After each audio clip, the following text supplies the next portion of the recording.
Assalamualaikum warahmatullahi wabarakatuh. Waalaikumsalam warahmatullahi wabarakatuh. Selamat datang di Sunanul Muhtadin Podcast, obrolan santri modern. Alhamdulillah, nah, ini adalah program terbaru dari Pondok Pesantren Sunanul Muhtadin, yaitu program podcast. Saya akan memperkenalkan diri terlebih dahulu. Nama saya Hisamiddin As-Siddiqin, yang akan menemani teman-teman semua selama beberapa menit ke depan. Oke, untuk episode kali ini kita akan mengenal lebih dekat seorang sosok yang sangat penting di Pondok Pesantren Sunanul Muhtadin ini. Ya, telah hadir bersama saya Kiai Haji Khairul Manan SQ Al-Hafidh. Beliau adalah salah satu pengasuh di Pondok Pesantren Modern Sunanul Muhtadin, yang sekaligus beliau adalah Direktur Al-Quran Center. Assalamualaikum Yai. Waalaikumsalam warahmatullahi wabarakatuh. Gimana kabarnya Yai? Alhamdulillah, sehat walafiat. Ustaz gimana, sehat? Alhamdulillah. Alhamdulillah. Sehat-sehat semuanya. Oke. Gini Yai, ini kan program baru dari Pondok Pesantren Sunanul Muhtadin, yang kebetulan juga ini juga pondok yang baru berdiri, yang mana kita itu perlu pengenalan mungkin kepada masyarakat, nah, biar lebih mengenal lebih dekat pada sosok yang mengasuh di pondok sini. Nah, mohon izin Yai, mungkin jenengan bisa mengenalkan diri terlebih dahulu. Terima kasih. Assalamualaikum warahmatullahi wabarakatuh. Waalaikumsalam warahmatullahi wabarakatuh. Alhamdulillah, wassalatu wassalamu ala rasulillah wa ala alihi wa sahbihi wa mawala. Amma ba'du. Ustadz Hisamiddin dan pemirsa yang saya hormati, perkenalkan, nama saya Khairul Manan Hawafi. Khairul Manan, atau juga bisa dipanggil Abdul Manan. Jadi kalau susah, mana yang senang, silahkan pilih salah satunya. Yang penting kalau susah juga ambil yang terakhir, Manan saja. Sama saja Yai. Nggih. Itu gimana ceritanya? Kok bisa namanya bisa ada dua itu Yai? Ya. Begini ceritanya. Waktu lahir, maka orang tua saya memberi nama dengan Khairul Manan, karena beliau memaknai kebaikan Al-Manan, kebaikan daripada zat yang maha memberi anugerah. Sampai suatu ketika setelah pada tahun 1988, waktu itu ngaji bulan Ramadan di Pondok Pesantren An-Anwar, Sarang Rembang, asuhan Romo Kiai Haji almarhum Romo Kiai Haji Maimun Zubair. Ketika sampai di sana, masuk dalam, beliau mengatakan, "Sinten namanya Gus?" Saya bilang Khairul Manan. "Hah?"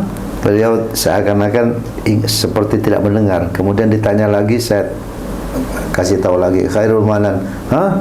Gitu. Akhirnya sampai 3 kali beliau mengatakan Abdul Manan gitu. Karena apa? Beliau memaknakan Khairul itu menjadi isim tafdhil, sehingga seakan-akan nama ini melebihi nama Allah Subhanahu wa taala.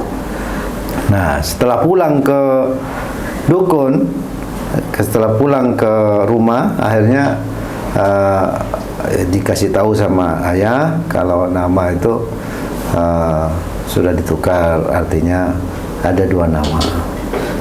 Begitu sampai di Pondok Pesantren Ihyaul Ulum Dukun Gresik, berjumpa dengan Al-Mahfurah Romo Kiai Haji Maksum Sufyan, dan beliau tidak mempersalahkan nama Khairul Manan, sebab bagi beliau nama itu sudah menjadi pilihan orang tua dan tentunya ada tujuan yang baik. Maka Romo Yai Maksum berpesan, kalau ada orang bertanya apa makna Khairul Manan, jawab saja, ikut cenengku. Jadi selesai, tidak ada masalah. Jadi panjenengan rupanya dengan hikmah ini lebih senang, jadi ada banyak nama. Ya silakan. Berarti Ya, itu begitu ceritanya. pemberian dari Mbak Yai Maimun Zubair, Yai. Ya Abdul Manan. Ya, alhamdulillah. Nggih. Jenengan aslinya itu dulu asalnya dari mana, Yai? Mungkin alamat masih kecil. Masih kecil, lahir di Pulau Bawean. Pulau Bawean itu di utara Gresik, kira-kira 950 mil daripada Gresik. Bawean. Itu di desa terpencil, di desa namanya Daun Timur, Kecamatan Sangkapura. Desa Daun, nggih. Desa Daun, Kecamatan Sangkapura. Nggih. Kemudian mulai belajar mondok di pesantren itu sejak usia berapa, ya? Mungkin bisa diceritakan. Iya. Selepas pada waktu kecil seperti biasa. Jadi masih sekolah di Pulau Bawean sehingga tamat sekolah dasar. Tamat sekolah dasar. Nah, setelah sekolah dasar maka mulai antara pilih-pilih masuk SMP atau pesantren. SMP atau pesantren. Sehingga pilihan itu oleh orang tua diberikan kepada saya sendiri, kemudian saya memilih untuk pesantren. Pesantren yang dipilih adalah pesantren Ihyaul Ulum. Karena waktu itu memang dekat dengan ayahanda Kiai Haji Sunan Hamdi. Okay. Jadi itu menjadi pilihan, sehingga bisa bersama-sama juga dengan saudara saya Dr. Haji Jazilul Fawaid SKMA. Jadi memang setelah di sana belajar kira-kira tahun 1984 itu mulai mondoknya, ya? mulai mondoknya tahun 1984. Dan ketika itu memang masih belum seperti sekarang ini. Di Pondok Ihyaul Ulum belum ada lampu listrik. Okay. Jadi masih gelap, ya, artinya masih menggunakan lampu biasa. Si zaman-zaman gak enaknya nih di pondok itu, ya. Itu berarti memang mondok itu memang dari keinginan pribadi jenengan, ya, ya. Keinginan pribadi. Itu motivasinya jenengan untuk mondok itu apa, ya? Sebetulnya enggak muluk-muluk sebetulnya. Ingin pertama itu supaya tidak jadi orang bodoh, itu saja. Biar tidak jadi orang bodoh. Biar tidak jadi orang bodoh. Artinya ketika mencari ilmu, kita niatkan ya mencari ilmu saja, tidak punya bayangan mau kerja apa dan apa. Yang penting mencari ilmu, itu aja. Sehingga waktu diantar pertama kali oleh orang tua, maka hanya dikasih jatah 10.000 rupiah untuk 1 bulan. 1 bulan 10.000. Itu 10.000, dan orang tua bilang mesti cukup jarak ini. Kalau nggak cukup pulang saja. Nanti bapak belikan sapi untuk dibesarkan, nanti dijual. Jadi karena takut menjadi orang bodoh, maka dia bilang sanggup dengan 10.000. Dan memang ketika itu betul tidak cukup untuk makan 3 kali dalam 1 hari. Jadi cukup 2 kali dalam 1 hari. Memang zaman dulu perjuangan sekali, Pak, ya, nggak seperti santri sekarang yang semuanya sudah serba ada, tinggal tugasnya cuma ngaji. Iya, sebetulnya sekarang mesti lebih pintar dari harusnya dulu. Harusnya lebih pintar, sebab semuanya fasilitasnya sudah tersedia. Apalagi di pondok kita ini kan semuanya insya Allah sudah lengkap, ya. Insya Allah menuju lengkap, insya Allah. Mungkin jenengan ada kisah-kisah atau pengalaman ketika di pondok pesantren dulu yang terkenang sampai sekarang itu, kira-kira yang menjadi apa, nggih? Jadi betul-betul itu bisa merubah jenengan, bisa menjadi seperti ini mungkin. Kalau kenangan ya di pondok Ihyaul Ulum itu selama 6 tahun banyak sekali sebetulnya kenangan yang ada. Cuma yang sangat-sangat terkenang, jadi kedekatan dengan para syekh atau para kiai yang ada di pondok, masyayikh yang ada di pondok pesantren Ihyaul Ulum, ya. Dari mulai belajar diasuh membaca Al-Quran, Itu sampai membaca kitab. Karena dialeknya orang Bawean itu agak berbeda, maka sempat Romo Yai Mahfud itu ketawa ketika pertama kali mendengar ya. Karena maksudnya Bismillahirrahmanirrahim patutnya. Jadi dialek orang Bawean Bismillahirrahmanirrahim. Itu dialek, sehingga dibetulkan ngajinya dan lain sebagainya. Jadi ketika sudah dibetulkan, kira-kira 2 tahun kemudian ikut lomba itu dikenang, ikut lomba membaca Al-Quran lomba di mana itu ya? Di Ihya Ulum. Di Ihya ada lomba sanawiyah. Pertama ikut sanawiyah, ada juga lomba di aliyah. Jadi di sanawiyah lain, di aliyah lain. Waktu itu alhamdulillah keluar sebagai juara 1 baca Al-Quran di sanawiyah. Sanawiyah di Ihya Ulum saja, tapi tidak keluar. Jadi merasa bangga ketika itu. Wah, berarti sudah mulai bagus ngajinya gitu, mulai bagus. Dan ketika aliyah juga mencoba mengikut lagi karena kekurang percayaan ketika sanawiyah. Dan alhamdulillah keluar lagi sebagai juara dan piagamnya ada sampai sekarang. Jadi masih tersimpan dengan rapi. Jadi artinya 2 kali juara di sanawiyah, juga di aliyah begitu. Dan pernah di sana juga, daripada sana cikal bakal untuk memulai menghafal Quran. Oh, itu sudah dimulai di sana. Sudah mulai dari sana.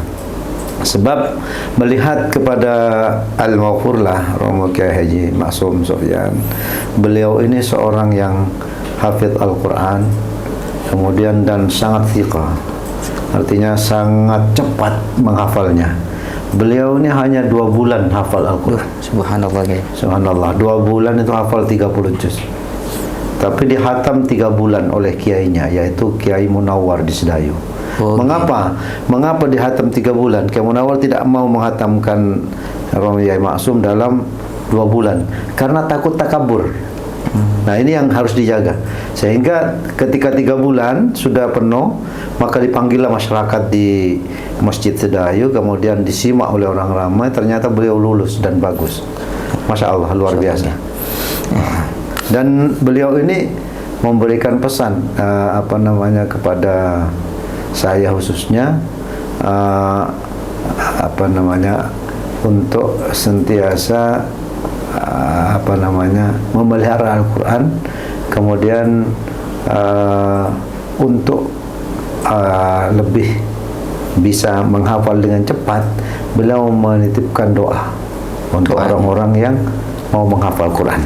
Jadi doanya ini beliau benarkan untuk dibagikan kepada orang yang mau menghafal Quran. Mungkin bisa diijazahkan ya. Bisa dijazahkan. Jadi doanya ini bisa saya bacakan. Doanya ya, Allahumma nawwir bil kitabi basari wa asyrahu bihi sadri wasta'mil bihi badani wa atliq bihi lisani wa qawwi bihi janani wa asri' bihi fahmi wa qawwi bihi azmi bihaulika wa quwwatika fa innahu la hawla wa la quwwata illa bika ya arhamar rahimin. Itu dibaca 3 kali sebelum memulai menghafal atau membaca Al-Quran. Ya, jadi dengan ini insyaallah kemudian setelah selesai membaca Al-Quran nanti ditutup dengan doanya. Nah, beliau yang dijazahkan, ilahi ya irham man tala Qur'anan tala waftah bihi qalbahu warzuq fahman jala. Itu dibaca 3 kali juga. Itu mungkin nanti bisa ditulis Yai. Karena panjang itu. Jadi saya terima dulu ijazahnya Yai. Kopil tu ijazah ke Yai. Okay. Nanti mungkin teman-teman bisa melihat di deskripsinya saja ijazahnya dari Yai Manan, dari Yai Maksum Yai Maksum Sofyan. Untuk ini Yai, berarti jenengan mulai menghafal Al-Quran itu memang sejak di Ihya? Di Ihya. Itu tapi sudah mulai menghafal dengan Romo Yai Maksum Sofyan.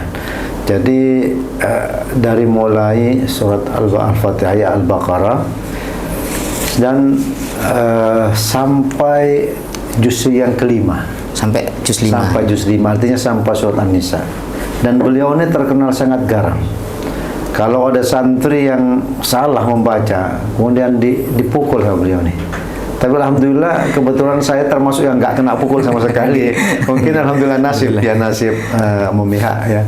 Dan alhamdulillah. Tapi beliau mengatakan begini,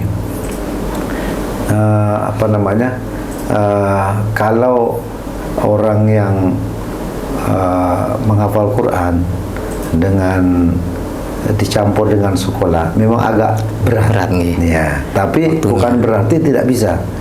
Tapi insya Allah kalau kita sungguh-sungguh seperti di pondok pesantren kita Sunnahul Muhtadin ini, insya Allah akan bisa itu dilaksanakan. Jadi hanya tinggal mengatur waktunya. Nah, karena manajemen waktunya, waktunya. Itu dengan tadi katanya 5 juz itu, terus sisanya 25 juz di mana ya? Gini, sebetulnya 5 juz itu hanya dihafal ketika kelas 2 aliyah kurang lebih. Mulai dari kelas 2 aliyah. Tapi selepas itu nggak pernah dibaca, sehingga memang Quran ini kalau tak dibaca itu akan lupa. Hilang. Siapapun orangnya. Walaupun itu bekas juara internasional atau apalagi sekedar nasional. Lagi nggak pernah juara ya? Nggak pernah juara lagi parah itu. Lebih parah lagi ini. Jadi karena memang maksud saya itu orang yang kuat sekali hafalannya, kalau nggak dibaca lepas juga. Jadi itulah. Jadi memang Quran ini harus selalu dibaca. Nah, itu oleh karena itu sebetulnya jaminan orang menghafal Quran itu, mengapa sampai jaminannya itu begitu besar? Karena memang selalu membaca. Nah, itu. Jadi selepas dari Ihya itu enggak lagi dibaca, kemudian pergilah ke PTIQ. Jadi disambung kuliah di PTIQ. Jadi langsung dari Ihya itu langsung kuliah di PTIQ ya. Itu gimana ceritanya ya, kok bisa kuliah daftar di PTIQ itu? Memang keinginan jenengan sendiri atau diajak teman atau jalan-jalan, kok menarik PTIQ, pengen kuliah di sini gitu? Sebetulnya ini terus terang ya, saya ini sejak tahun 88 begitu ayah kandung meninggal itu sudah gelap, tidak ada bayangan bisa kuliah. Karena semata-mata tumpuhan untuk mencari nafkah itu ada pada ayah, seorang pegawai negeri. Sementara ibu tidak bekerja, adik-adik masih ada 3 orang. Masih ada 2 orang ya, bukan 3 dengan saya.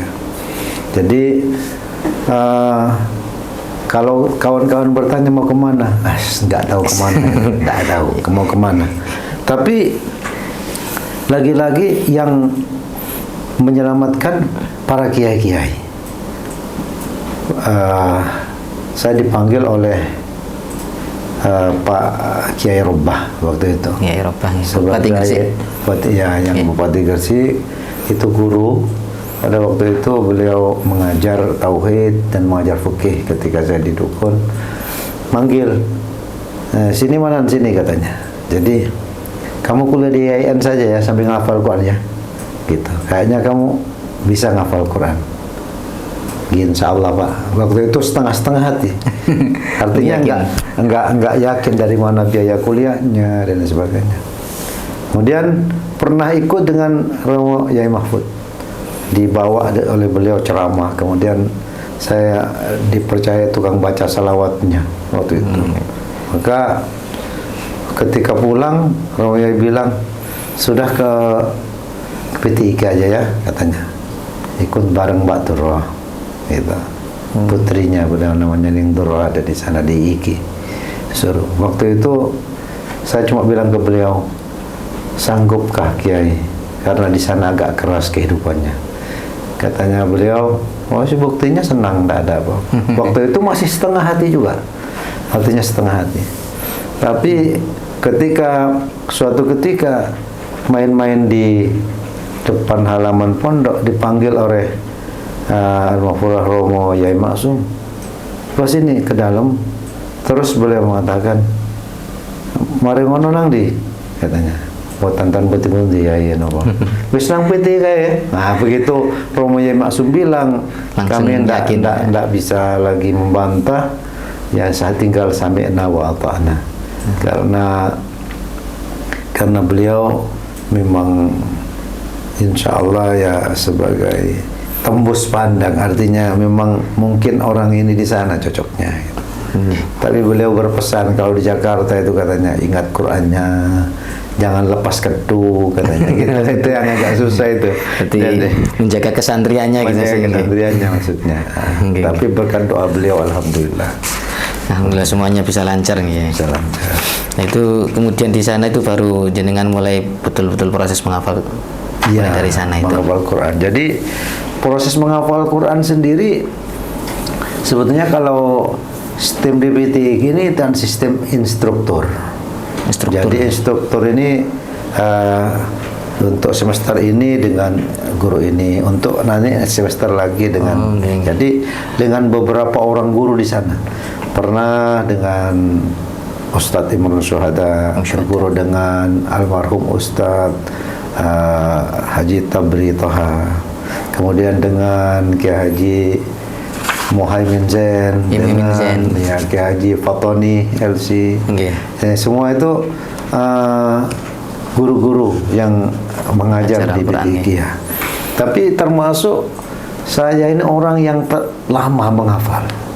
Jadi kenapa? Karena apa namanya diikut musabaqah itu tangannya. Jadi MHQ yang diselenggarakan oleh kecamatan, dari mulai kelurahan, kecamatan, kabupaten, provinsi, sampai nasional itu ya ikut dulu itu. Sehingga begitu dapat 10 juz, sebetulnya cepat. Dapat 10 juz itu berhenti, ikut kelurahan, menang lagi kecamatan, sampai kepada provinsi. Begitu sudah juara nasional pada tahun 93 di Jakarta, nah, itu baru naik lagi ke 11, 12 gitu. Jadi lanjut lagi. Prioritasnya itu begitu. Sebetulnya niatnya ya apa namanya, memang untuk lancar ya, supaya lancar. Nah, tapi kalau dapat hadiahnya itu yang nomor 2. Niat deres gitu ya. Niat deres ya. Ini ya, apa namanya, setelah jenengan menghafal Al-Quran itu tadi, terus jenengan itu yang jenengan lakukan usaha-usahanya, mungkin saya ingin mencari tabarukan ke pondok-pondok pesantren atau mungkin cari-cari guru yang lain untuk tashih dan lain sebagainya, bagaimana ya? Kalau setelah selesai dengan program menghafal tadi. Iya, sebetulnya seperti yang saya katakan, program hafalan Quran saya kan cukup lama, seperti saya katakan tadi, sehingga begitu selesai 10 juz, maka ketika hafalan 4 juz itu menambah 4 juz jadi sekitar 5 juz 15 kan, berarti dapat 15 juz. Kemudian karena mungkin sudah haji saya terpikir, wah ini kok banyak maksiat ini, saya kawin dulu gitu. Sehingga kawin itu belum selesai 20 juz. Jadi 20 juz itu belum selesai kawin. Sehingga pindah ke Jakarta waktu itu sama istri, pindah ke Jakarta, dan ketika itu saya tidak ikut lagi tingkat provinsi DKI untuk 20 juz. Nah, ini saya sampaikan, kadang-kadang ada merasa bersalah ya dengan orang itu. Kan sepatutnya yang ikut provinsi itu yang dikirim, yang dikirim untuk tingkat nasional. Nah, tapi ketika ada bahasan di LPTK Jakarta waktu itu, di bawah waktu itu masih ingat yang menjadi kepala Biro Bina Mental dan Spiritual itu Pak Haji Anwar Yunus. Ya, jadi waktu itu ada rapat LPTK, kemudian diputuskan siapa-siapa yang mewakili musabaqah kontingen DKI di tahun 95 untuk STQ Sulawesi Tengah di Palu. Di Palu ya, Sulawesi Tengah. Jadi nama saya tidak tercantum karena apa? Saya tidak ikut di DKI ya, tidak ikut provinsi. Tapi begitu sudah rapat, kemudian Pak Anwar bilang sudah dicek namanya. Kan sepatutnya Ma'mun Halim Mizan ya, Haji Ma'mun Halim Mizan sepatutnya itu yang dikirim. Kemudian begitu lihat ya namanya, loh kata Pak Anwar Yunus, kemana yang juara 1 10 juz dulu? Jadi dia ingat saya, ingat saya. Kemudian Pak katanya dilaporkan oleh Ustadz Muhaimin bahwa itu belum sampai Pak, hafalannya nggak sampai, kan bisa dibina katanya. Akhirnya saya mau orang itu yang mewakili DKI untuk 20 juz. Jadi Pak Anwar mempercayakan diri kepada saya untuk waktu itu. Jadi sehingga sampai setingkatnya itu, sehingga memang terus siuk-siuk, akhirnya istri pun dikembalikan ke pondok lagi. Kemudian saya siang malam mengejar supaya dapat 20 juz.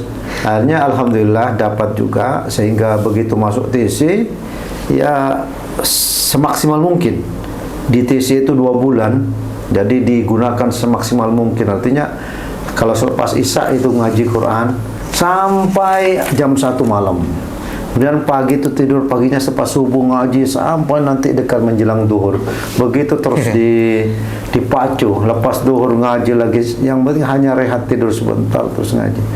Dan alhamdulillah jadi begitu sudah dikirim ke Palu, dan di sana memang bertemu dengan kawan-kawan peserta dari provinsi-provinsi lain yang memang hebat-hebat juga. Artinya seperti Jawa Barat ketika itu, masih ingat namanya, saya namanya Farisi namanya. Kemudian ada juga dari tuan rumah Haji Sama Amir itu namanya Ali Imron, yaitu aja dari tuan rumah Kendari. Kalau ya Haji Sama Amir buatan Semerap. Ya itu nggak begitu ini, nggak begitu ingat. Tapi alhamdulillah ala kulli hal memang begitu ya. Yang penting kita dalam Al-Quran ini usaha dan doa itu harus betul-betul dikuatkan. Jangan sampai ada perasaan menyombongkan diri ketika membaca Al-Quran, karena pasti akan sangkut ya ketika ada perasaan sombong atau meremehkan. Alah ayat ini senang. Tapi begitu seperti Al-Waqiah atau Kahfi yang biasa kita baca, atau Yasin sekalipun, ketika kita meremehkan, wah senang ini, akhirnya nyangkut lidahnya ya. Ya nyangkut karena memang Al-Quran tidak mau diremehkan begitu. Nah, dan memang ketika di Kendari, di Sulawesi Tengah, di Palu itu ini yang tidak ada salahnya itu semua 3 orang, termasuk saya. 3 orang itu tidak ada salah sama sekali, hanya peraduan dari lagu dan tajwid. Tapi alhamdulillah lagi-lagi Allah memberikan kurnianya, saya masih bisa mendapati peringkat yang juara 1. Ya, tahun berapa itu ya MTQ-nya? MHQ-nya yang STQ ya. Yang kedua yang di Sulawesi Tengah Palu itu tahun 95. 95 ya. Saya baru lahir ya. Yang di Jakarta juara 1 10 juznya tahun 93. Ini tahun 93 juara 1 10 juz, dan tahun 95 juara 1 20 juz. Sehingga dari kedua ini ada hadiah yang tidak disangka-sangka, yang saya bilang tadi.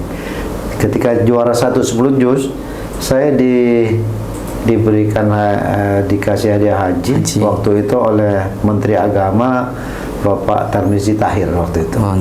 Kemudian karena waktu itu Gubernur DKI Jakarta yang masih itu Bapak Surjadi Sudirja waktu itu merasa sangat gembira, sehingga beliau tanya, masih punya ibu? Masih Pak, bawa sekali ibunya DKI yang tanggung biayanya begitu. Sehingga saya bisa berangkat dengan ibu ketika itu ke Makkah Al-Mukarramah naik haji tahun awal 94. Nah yang kedua ini dapat sama istri. Yang kedua, jadi Rezekinya ya. rezekinya ya begitu. Orang kedua kali Yang kedua dengan orang-orang yang tersayang. Alhamdulillah. Jadi itu perjuangan. Artinya apa? Memang semua segala sesuatu itu mesti diperjuangkan. Jadi tidak ada sesuatu itu datang dengan sendirinya tanpa ada usaha. Gak bisa instan. Tidak bisa instan. Jadi harus ada usaha yang maksimal. Ini ya, biasanya zaman sekarang ya, zaman sekarang itu kan orang tua itu kan suka kritis, tanya-tanya, pilih-pilih pondok itu kiainya sopo kan ngoten, ngajine nek ndi mondoke nanti kan gitu biasanya. Iya.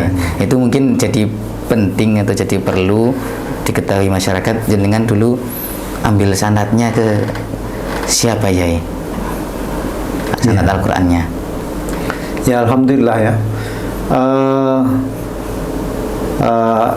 Saya sudah mengantongi satu sanad. Ya, mengantongi satu sanad yang sampai kepada Rasulullah itu ada yang ke-31. Tapi dari jalur Syekh Muhammad Abu Su'aisha.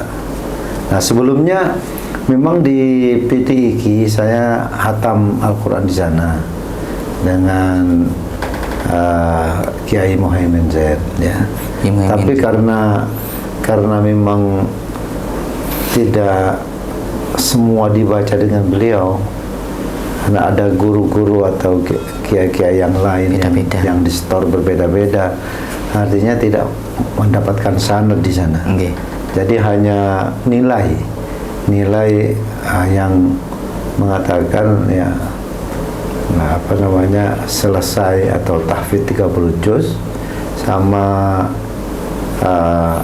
istijazah yang mengatakan berhak untuk mau nyandang gelar sarjana Al-Quran SQ. Nah, itu yang didapat. Artinya setelah itu maka itulah rentetan ceritanya. Setelah selesai saya di PTIQ itu, maka berhijrah ke Padang Luar, yaitu Sumatera Barat. Desa Padang ya. Hijrah di sana di Sumatera tahun 99. Jadi diramalkan orang. Jadi tanggal 9 bulan 9 tahun 99 itu kiamat. Malah saya keluar untuk hijrah ke Padang waktu itu. Ingat sekali, naik kapal Kambuna daripada Tanjung Priok sehingga turun di Padang. Nah, itu tahun 99. Nah, dari sana di Padang itu kan sudah selesai 30 juz. Jadi di sini ada tawaran-tawaran daripada provinsi lain untuk mengikuti musyawarah 30 juz waktu itu. Jadi sempat ada tawaran dari provinsi Lampung ya untuk tahun 2000 ya, provinsi Lampung. Tapi waktu itu memang dilema ya. Karena apa? Karena di samping ada tawaran dari provinsi Lampung untuk ikut musyawarah, ada juga berita yang dibawa oleh Pak Jazil ya, Pak Dr. Jazil, untuk mengikuti tes ke Brunei. Waktu itu. Jadi antara dua pilihan. Jadi di benak saya antara dua, mana yang perlu dipilih? Pilih musyawarah atau ikut tes ke Brunei. Tapi ketika itu saya mau berpikir, kalau ikut musyawarah berarti lepas tesnya yang ke Brunei. Maknanya kesempatan tes ke Brunei mungkin tidak ada lagi. Kalau diambil di Brunei, musyawarah mungkin tahun depan masih ada. Jadi akhirnya Bismillah memilih tes yang ke Brunei. Dan alhamdulillahnya ya di antara waktu itu yang dites 18 orang Saya saja yang diterima, hanya satu orang saya Dikirim ke Brunei itu yang diterima untuk bekerja di sana. Nah, di sana bekerja di Institut Tahfiz Al-Quran Sultan Haji Hasan Al-Bolkiah, ya. Mulai bulan 1 Agustus tahun 2000 mulai bekerja. 1 Agustus tahun 2000 itu mulai mendaftar menjadi guru di Institut Tahfiz Al-Quran, ya, Sultan Haji Hasan Al-Bolkiah. Sampai sekarang baru pulang ke Indonesia bulan Februari tahun kemarin tahun 2002 ini. Jadi memang cukup lama, sekitar berkhidmat di sana sekitar 21 tahun 5 bulan. Jadi di sanalah ketika itu tahfiz masih kecil, masih 16 orang ketika tahun 2000. Nah, sekarang ini sudah ratusan orang, mungkin 500-an orang sudah ada yang hafal Al-Quran. Nah, dan kerajaan Brunei mengambil guru daripada orang-orang luar, jadi orang-orang Mesir. Di situ ada guru, yaitu namanya Syekh Mahmud Abu Su'aisha. Iya, Syekh Mahmud Abu Su'aisha. Nah, dan guru-guru yang lain ada, termasuk Syekh Dr. Ashraf misalnya, termasuk Syekh Badawi. Itu untuk guru-guru Al-Qurannya, yang dari Mesir, ya. Kemudian, beliau-beliau ini punya sanad. Kemudian saya coba untuk mendekati beliau karena memang mumpuni, dan beliau juga bertemu dengan orang-orang guru mukri di sana, termasuk Syekh Muhammad Khalil Khosari dan sebagainya. Jadi beliau memang mumpuni dari segi Al-Quran dan punya sanad, sehingga saya mencoba untuk tasmi' dengan beliau untuk mengambil sanad. Nah, disitulah baru tahu bahwa betul kata firman Allah dalam Al-Quran, wa fawqa kulli dhi ilmin alim. Di atas orang yang pandai itu ada yang pandai lagi. Lebih pandai lagi, di atas langit. Di atas langit begitu. Pokoknya nggak di atas langit masih ada Hotman Paris, Pak. Hotman Paris ini susah ini. Jadi begitulah ceritanya. Sehingga beliau saya merasa pertama itu agak seperti aneh, ya. Dari Bawean kemudian Jakarta, ke Pondok Dukun. Itu kiai membetulkan, yang betul begini loh ngajinya, kata kiai, sudah mengikuti. Oke. Begitu sampai ke PTIQ Jakarta, kemudian guru-guru di sana membetulkan, itu salah ente semua, kata Pak Fatoni, ini yang betul gitu. Ustaz Fatoni bilang ini yang betul. Begitu sampai ke Brunei mengaji dengan Syekh Muhammad Su'aisha, dibetulkan lagi. Banyak salahnya masih. Ya ini padahal itu sudah berkali-kali kata sahabat, masih banyak salahnya. Jadi untuk menuju kesempurnaan itu memang harus seperti itu. Dan untuk menjadi manusia yang baik harus mau ditegur. Ketika ia tidak mau ditegur, merasa sudah sempurna, merasa sudah benar, maka ia tidak akan mendapatkan ilmu lagi. Ya, sudah mentok, sudah berhenti. Mentok, ya. Karena sudah merasa seperti itu. Berarti itu dari sanadnya dari Syekh Mahmud Abu Su'aisha. Ya. Iya, itu tadi pengalamannya jenengan, mungkin lika-likunya dan metode jenengan untuk bisa menghafal yang sikoh itu tadi belum jenengan ceritakan, ya. Oh iya, untuk biar itu bisa menghafal yang sikoh. Memang begini, untuk menghafal Quran sebetulnya sesuai dengan seperti yang disampaikan di tingkatan bacaan Al-Quran, itu kan ada tingkatannya. Ada tingkatannya, ada tartil, ada mudawwar, ada tahqiq, ada hadr. Nah, maka yang paling baik untuk menghafal itu kita gunakan dengan tartil. Jangan menggunakan dengan hadr atau cepat. Nah, ketika menghafal itu mesti dipastikan orang yang menghafal itu bacaannya betul dulu. Jangan sekali-kali menghafal kalau masih bacaannya salah. Ini pertama. Dan harus lancar. Masanya setelah tidak ada salah, lancar. Diulang-ulang dulu.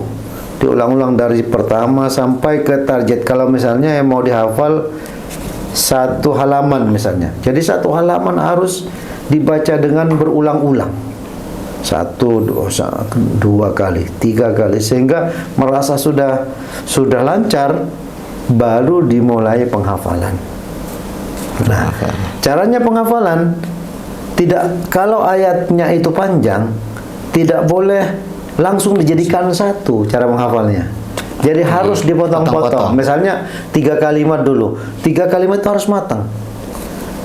Contohnya innalladzina kafaru sawa'un 'alaihim. Misalnya itu sudah cukup, sudah panjang sampai sawa'un 'alaihim. Nggih. Jadi ulang-ulang innalladzina kafaru sawa'un 'alaihim.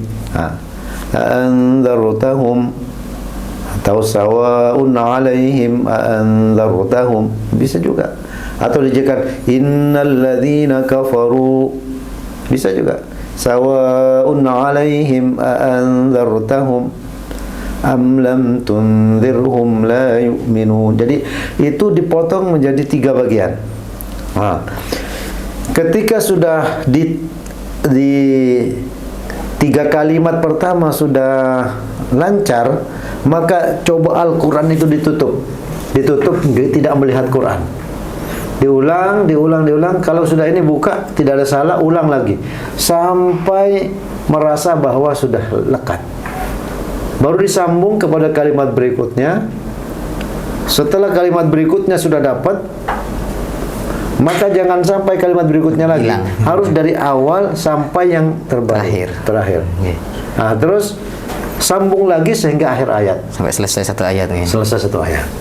Begitu selesai satu ayat, jangan langsung pergi ke ayat kedua, tapi dimulai daripada ayat pertama. Jadi jadi mulai itu sampai la yu'minun, nanti harus sambung ayat sebelumnya. Dengan Al-Quran secara ditutup. Nah, itu berarti baru siqah namanya. Selepas itu baru dibuka lagi dan meneruskan hafalan di ayat yang kedua. Dan metodenya sama. Jadi 3 kalimat dipotong. Begitu dapat ayat kedua, jangan langsung ayat ketiga. Dari ayat pertama dan ayat kedua. Begitu seterusnya sampai selesai satu halaman. Berarti harus sabar banget yang ya.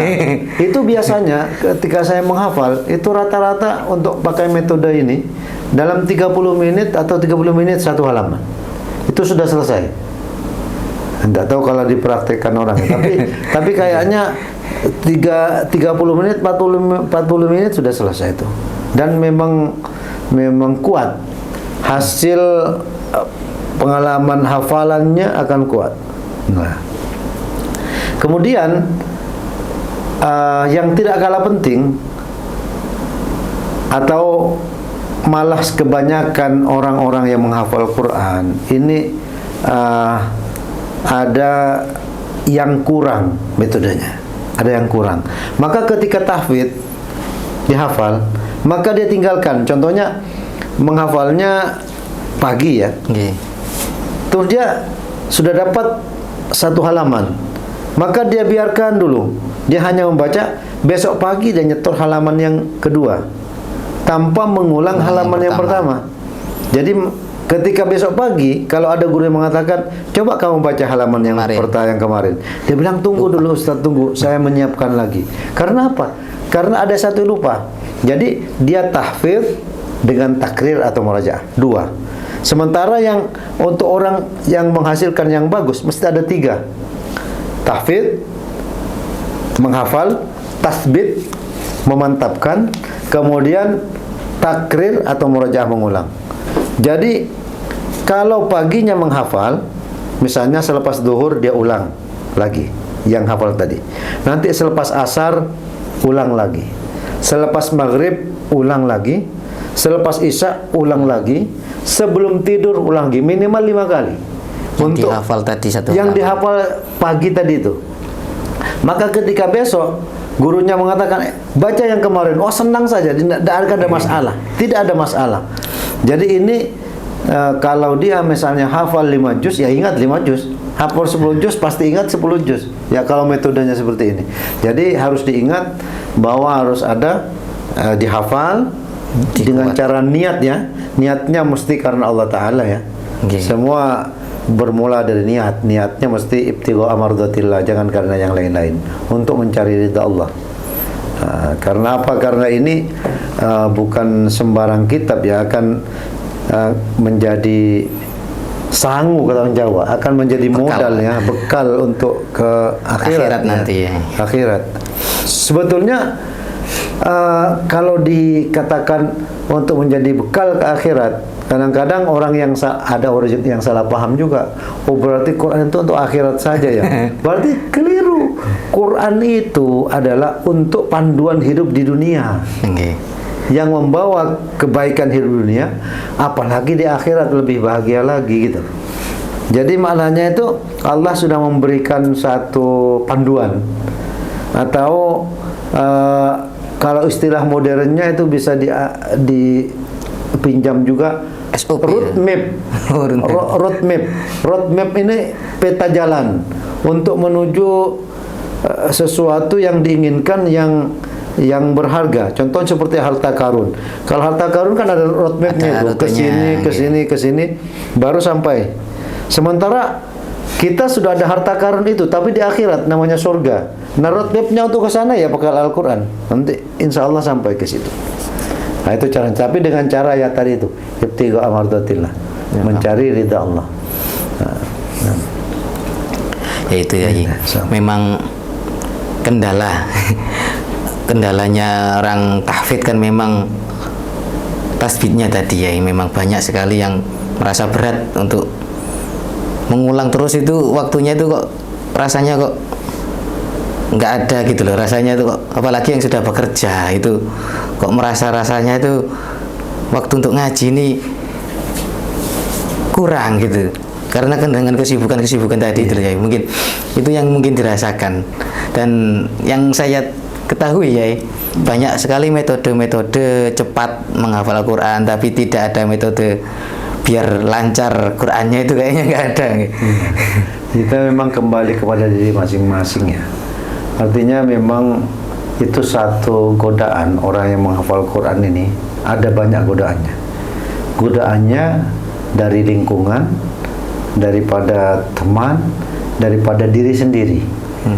Jadi ada orang Quran itu sudah menghafal, malas, itu juga. Kemudian kalau perempuan kadang-kadang belum apa-apa sudah dikawin oleh orang, sehingga selesai waktunya. Juga itu artinya karena kemana-mana ya harus manut suaminya sudah kan begitu. Jadi kan lingkungannya yang nggak mendukung gitu. Tapi kalau saya melihat ya, untuk di pondok pesantren sini Sunnahul Muhtadin, itu kawasan-kawasannya memang sangat mendukung untuk menghafal Quran. Hanya tinggal motivasi kepada santri-santri yang apa namanya, yang mau menghafal, kita motivasi, dan insya Allah akan bisa memilih di lingkungan mana yang mau dihafal. Di atas itu sudah memenuhi syarat, semuanya kawasan, dan insya Allah. Nah, ini terakhir Yai, mungkin bisa ngasih pesan-pesan untuk santri-santri khususnya biar lebih semangat untuk menghafal Al-Quran. Pesan-pesannya dari jenengan. Ya, insya Allah kepada para santri khususnya pondok pesantren Sunnahul Muhtadin yang ingin menghafal Quran atau yang ingin menjadi hafidh dan hafidhah, maka hendaklah menyediakan niat yang pertama itu untuk menghafal Quran, diniatkan untuk menghafal Quran. Karena tanpa niat, walaupun berkali-kali menghatamkan Quran secara membaca, dia tidak akan menghafal karena tidak niat menghafal. Itu yang pertama. Nah, kemudian yang kedua, memang perlu banyak berdoa, ya, berdoa di samping mohon restu kepada orang tua, kemudian berakhlak baik dari orang tua, kemudian menghormati guru dan lain sebagainya, itu juga menjadi sebab dia bisa menghafal Quran dengan mudah. Karena apa? Karena dengan demikian mereka ini akan sentiasa mendoakan, akan memberikan restu, sehingga akan menjadi penghafal yang baik, ya. Dan yang perlu lagi, orang menghafal Quran ini harus kuat duduk, harus kuat, ya, duduk menyiapkan diri untuk itu, sehingga dikurangkan rasa bermain atau bercerita-cerita yang kosong. Minimal sesuai dengan hadis lah sebetulnya, karena untuk menjadi Islam, supaya menjadi Islam yang baik. Sebab hadis Nabi di kitab Arba'in Nabawi dikatakan min husni islamil mar'i tarkuhu ma la ya'ni. Jadi daripada salah satu tanda Islam, bagusnya Islam seseorang ini adalah meninggalkan sesuatu yang tidak bermanfaat. Bahkan kalau orang yang punya waktu, kemudian waktunya itu dimanfaatkan betul-betul, misalnya seperti orang yang bekerja satpam atau security, ini kan kerjanya cuma menjaga. Kalau dia dipakai untuk menghafal Quran, mungkin 2 tahun itu selesai itu Qurannya, ya. Nah, kalau satu hari satu lembar, satu hari satu halaman, 2 tahun itu selesai Quran. Itu ada, Yai, di satpamnya pondok pesantren MG itu hatam karena Quran. Jaga pondok sambil ngaji. Alhamdulillah. itu yang mesti. Jadi kepada santri semua, yang paling penting juga jangan tinggalkan salat malam.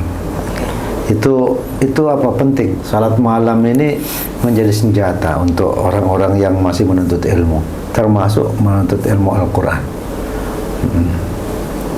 Ya, jadi insya Allah nanti yang lain-lain seperti mentadabbur makna Al-Quran, kemudian mendalami maknanya, itu sambil jalan bisa dipelajari. Karena apa? Karena Al-Quran ini memang mukjizat, ya, mukjizat daripada Allah, sehingga beberapa ahli tafsir pun mencoba untuk menafsirkan ayat-ayat yang memang susah, seperti mentafsirkan huruf muqatta'ah misalnya, seperti alif lam mim misalnya, ya. Itu huruf-huruf yang dianggap mutasyabihat. Kebanyakan ahli tafsir kalau menghadapi yang menganggap mutasyabihat, dia akan mengatakan Allahu a'lamu bi muradihi, gitu. Allah yang paling tahu maksudnya apa. Okay. Nah, kalau dilihat dalam Al-Quran, huruf-huruf muqatta'ah ini, yang surat-surat dari 114 surat yang ada Al-Quran, itu ada 29 surat Al-Quran itu dimulai dengan huruf muqatta'ah. Huruf muqatta'ah suar. Iya. Cuma saya contohkan, ada salah satu ahli tafsir namanya Ibnu Hayyan, Sattir Farid. Ibnu Hayyan, dia menafsirkan alif lam mim, itu alif itu Allah, lam itu Jibril, mim itu Muhammad. Jadi Al-Quran itu dari Allah melalui malaikat Jibril kepada Nabi Muhammad. Itu seperti itu. Okay. Kalau alif lam ra misalnya, alif ana, lam Allah, kemudian ra ar-Rahman. Saya katakan aku adalah Allah yang Maha Rahman. Itu tafsirannya ahli-ahli tafsir. Nah, jadi itulah yang perlu kita kita sampaikan. Mudah-mudahan ada manfaatnya lah untuk anak-anak. Itu tadi menarik, Yai. Mungkin kapan-kapan bisa kita bahas, ya, tentang huruf Fatihus Suwar itu, Yai. Insyaallah. Bisa insyaallah. Ya, terima kasih, Yai. Sama-sama. Itu tadi obrolan kita bersama Pak Yai Khairul Manan atau Yai Abdul Manan. Tadi Nama Abdul Manan itu diperoleh dari Kiai Haji Maimun Zubair dari Pondok Al Anwar Rembang. Nah, kemudian Kiai Manan pernah mondok di Ihya selama 6 tahun sejak tahun 1984. Kemudian juga beliau itu punya prestasi, pernah juara MHQ tingkat nasional 10 juz dan 20 juz. Yang 10 juz di Jakarta, yang 20 juz di Palu kan, Sulawesi Tengah. Itu salah satu prestasi beliau. Pernah Pak tambah lagi pernah di internasional tahun 96 ya, mewakili Indonesia. Ditambah lagi Musabaqah internasional yang ke-18. Musabaqah internasional ke-18 tahun 96. Alhamdulillah, luar biasa, luar biasa kiai kita itu. Oke, jadi selain juga berprestasi di bidang musabaqah, beliau juga memiliki sanad ke Al-Qur'anan yang sambung ke Rasulullah. Beliau di urutan ke-31 dari Syekh Mahmud Abu Syu'asha, itu sanad Al-Qur'anan beliau. Kemudian pesan-pesan beliau, pesan-pesan beliau untuk seluruh santri yang sedang proses menghafal Al-Quran. Yang pertama, niatnya yang kuat. Niat yang kuat, karena niat itulah yang akan menjadi pendorong kita untuk tetap bertahan dan sabar untuk menghafal Al-Quran. Kemudian jangan lupa untuk berdoa dan berakhlak yang baik, baik kepada guru-guru atau kepada orang tua, agar dipermudah untuk menghafal Al-Quran. Selain itu, pesan yang lain, mengurangi hal-hal yang tidak bermanfaat. Dan yang terakhir, sholat malam itu sebagai senjata untuk para pencari ilmu. Ya, itu saja yang bisa kita bahas pada saat ini. Terima kasih untuk semua yang sudah menonton. Saya mohon maaf apabila ada banyak kesalahan, baik dari penyampaian atau tingkah laku saya mohon maaf yang sebesar-besarnya. Wallahul muwaffiq ila aqwamit thoriq. Sampai jumpa di lain kesempatan. Wassalamualaikum warahmatullahi wabarakatuh. Waalaikumsalam warahmatullahi wabarakatuh.